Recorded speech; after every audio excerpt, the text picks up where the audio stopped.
So where do we begin? Let's start with a fantasy. During the 8th century, there was a notorious Yemeni poet named Abdul Alhazred. Alhazred was famous for having an unhealthy interest in dark magic. It is said that he spent 10 years alone in Rub al-Khali, otherwise known as the Empty Quarter, a vast desert that today exists between Saudi Arabia and the United Arab Emirates. Here and in other desolated places inhabited by evil spirits, he learned sorcery. Eventually, he moved to Syria, where he wrote one of the most powerful books on the subject ever to have existed. This book of magic was called Azeeth. Over the next several centuries following his unexplained death, where he was attacked and eaten by an invisible creature in a crowded market, a copy of his book, Azeeth, made its way from Syria to Greece, where it was translated and became known as the Necronomicon. With this, several European governments, including the Vatican and Rome, all obtained copies of the Greek translation in order to learn its secrets before destroying it. By the year 1926, all authentic copies of this book were said to be gone. However, today, there's a dark conspiracy that states that international government organizations may have surviving fragments of this book.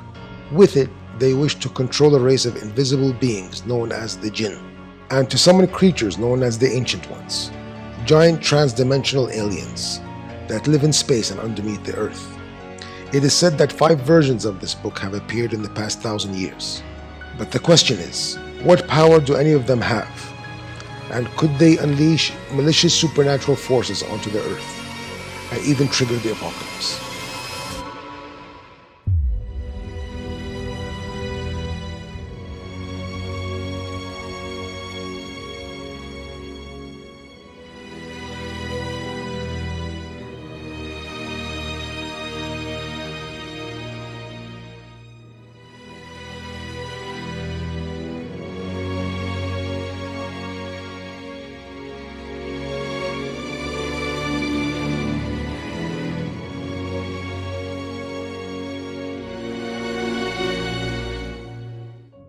So here's the reality.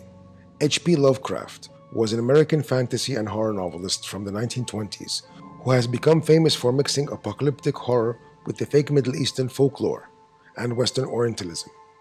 Most people who have read about the legacy of Abdul Alhazred and his book of spells, the Necronomicon, will also know that he is one of Lovecraft's most famous fictional creations. However, there is a widespread belief that a real version of the Necronomicon did exist at one point in history and could exist today. Or more plausibly, Lovecraft had shamelessly copied earlier Arab authors and historians in the creation of the mythology of this book, just to successfully sell his own works of fiction. Today, Lovecraft's influence on apocalyptic horror can be seen across thousands of books, movies, and games, like Netflix's Stranger Things, The Mist, the original 1984 Ghostbusters, and many other works. Over the past 14 months, this channel has examined many strange phenomena that has occurred across the MENA region. A fictional variation of many of these incidents can be found in HP Lovecraft's different books that reference the Necronomicon.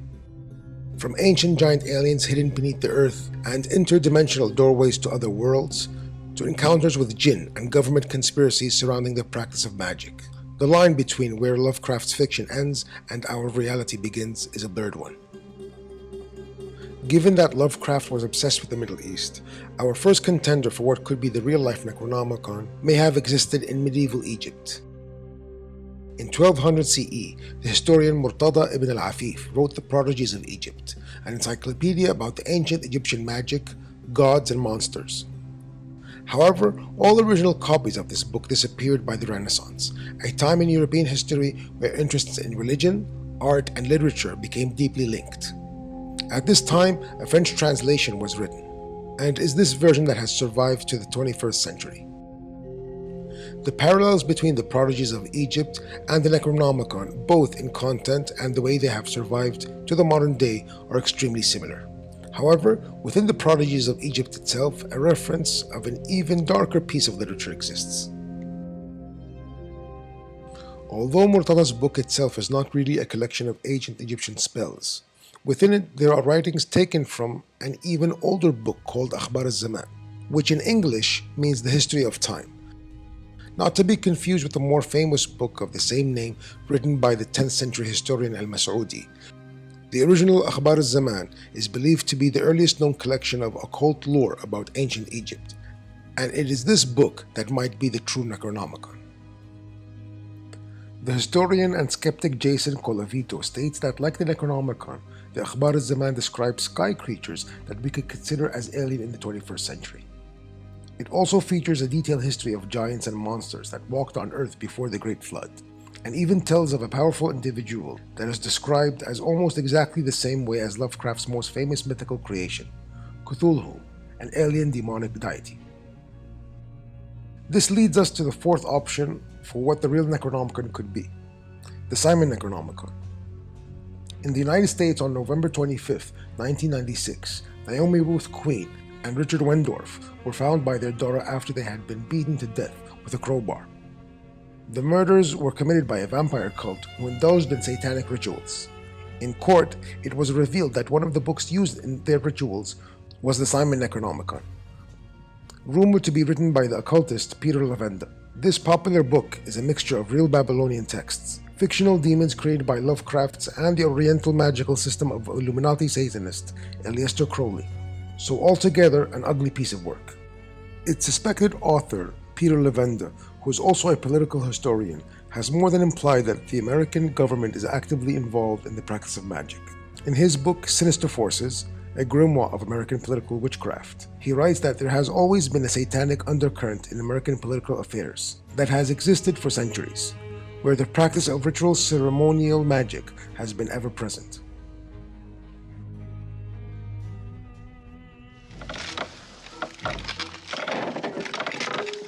As for his book, The Simon Necronomicon, like most Western works of fiction inspired by the Middle East, the interests of Crowley and similar artists are essentially a form of Orientalism. Orientalism is an important part of the Necronomicon DNA, but what is it?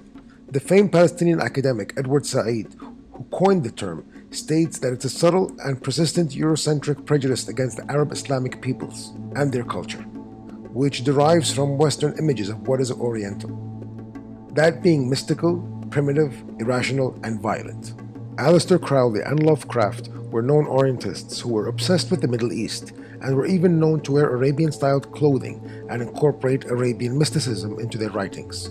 However, their preoccupation with Middle Eastern and North African cultures were focused on the pagan aspects of the region that predated Islam, as the religion itself totally prohibits every form of magic. In Lovecraft's book, his version of the Orient is populated with the paganism surrounding the communication with djinn, magic, and mythical monsters, similar to what you would find in 1001 Arabian Nights.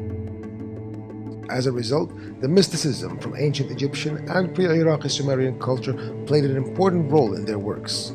Before Lovecraft began writing, he even gave himself an Arab-sounding name, Abdul Alhazred, who would later become the character who wrote the Necronomicon, framing Lovecraft's entire legacy as something born out of Edward Said's definition of Orientalism.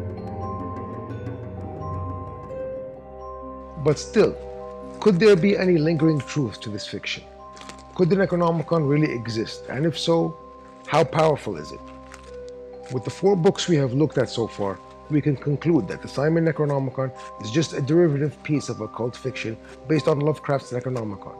Meanwhile, the work it's based upon, the Akhbar al-Zaman and the prodigies of Egypt, are not even spellbooks in a traditional sense, but are instead closer to an encyclopedia. However, there's a 5th book I have not mentioned yet, and this book mixes elements of all these books into one, and is a book that Lovecraft may have never been aware of himself. It goes by the name Shams al-Ma'arif. In English, it is known as the Book of the Sun of Gnosis and the Subtleties of Elevated Things, and has a reputation of being very dangerous. This is the real Arabian Necronomicon.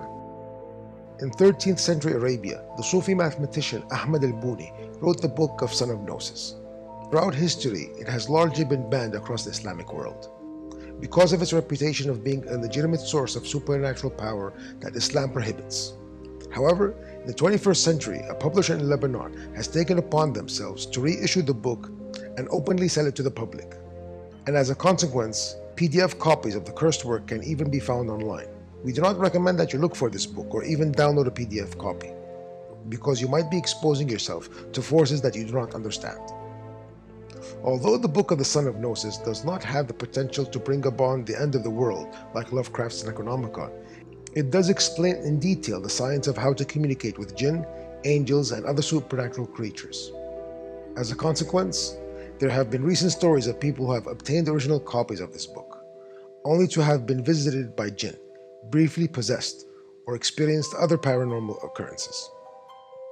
According to Islam, God separated the world of the jinn and the humans with a veil that is meant to protect us from them and even them from us. If ever the two species are to interact with each other, it would likely be for nefarious reasons and via the science of magic. But this is not an easy process. For an evil jinn to feel comfortable in revealing itself to any human, it would require some assurance that it would not be harmed. So in addition to the chanting of nonsensical, ritualistic sounding words that do not actually mean or do anything, the human will also be required to do things that goes against their better nature. That could include the drinking of blood, the defiling of religious texts that glorify God, such as the Quran, Torah, or Bible, and other perverse actions. The Book of the Son of Gnosis appears to be designed to enhance and streamline this process of magic, despite the risks the practice carries with it. This is why in the Middle East, governments like Saudi Arabia and the United Arab Emirates have criminalized the practice of magic. In Saudi Arabia in particular, just possessing any kind of tools related to black magic could result in an arrest and execution. But as shown in the international media over the past decade, other nations like Iran and Qatar have actually been accused of trying to utilize magic and the influence of jinn on a state level. While the line between where reality ends and science fiction horror begins continues to become increasingly blurred, we can safely assume that the demonic deities of Lovecraft's stories do not actually exist, at least to the powerful extent that he said they do. But other aspects of his lore do exist. In Alhazred's journeys, he went to the legendary city of Iran in Saudi Arabia, where he came into contact with actual living giants. In the next few episodes of the Mysterious Middle East, we will look into the real mysteries of the hidden Saudi Arabian desert, and we will see if there's any truth to Lovecraft's fantasies about giants and ancient civilizations once existing there, often referred to as the Old Ones by the Saudi Bedouins. Thank you very much for watching. If you like this video and are still interested in hearing my ugly voice, please check out my channel. It is a series of edutainment videos about a rich variety of subjects, all designed to expand your mind and the way you think.